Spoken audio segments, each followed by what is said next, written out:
तो का हालो भाई लोग, सब भोजपुरिया भाई के नमस्ते प्रणाम। हम आप सबके छोट भाई राइटर अमित साहू। हम गाना लेके आ गए बनी एगो रंगदारी हिट सॉन्ग बा, जौना का टाइटल पड़ल है नाम बदनाम बा। टाइटल बा नाम बदनाम बा, हिट रंगदारी सॉन्ग बा। गाना बा मस्त, गाना बा हिट बा, पूरा रंगदारी से भरल बा गाना। अगर गाना सुने के चाहते हैं सुना देम, एक लाइन सुना मुकड़ा सुना हम।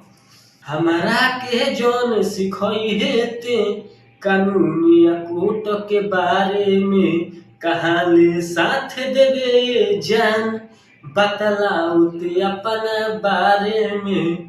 कहे कि हम बदनाम बनिए जान पूरा यूपिया बिहार में।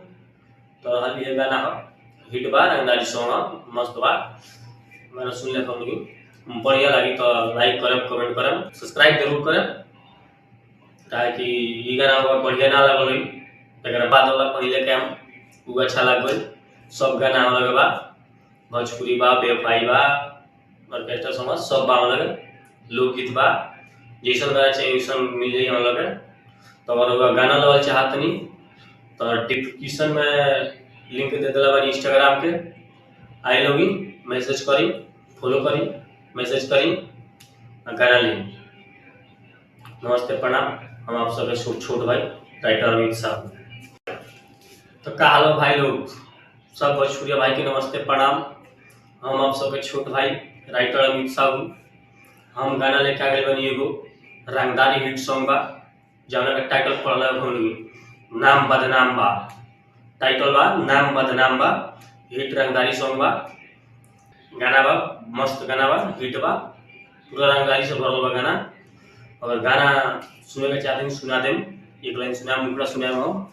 हमारा के जौन सिखई हेते कानूनिया कोर्ट के बारे में, कहाँ ले साथ देवे जान बतलाउते अपना बारे में। कहे कि हम बदनाम बनिए जान पूरा यूपिया बिहार में। तो हल ये गाना हो हिट बा, रंगदारी सॉन्ग मस्त बा।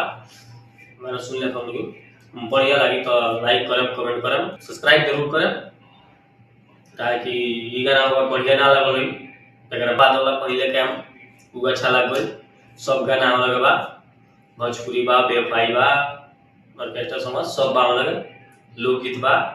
जैसन गाना चाहिए वैसन मिल जाए हम लगे। तो अगर गाना लगल चाहत नहीं तो डिस्क्रिप्शन में लिंक दे दिला बानी इंस्टाग्राम के, आई लोगी मैसेज करी, फॉलो करी, मैसेज करी, गाना ली। नमस्ते प्रणाम, हम आप सबके छोट भाई राइटर अमित साहू।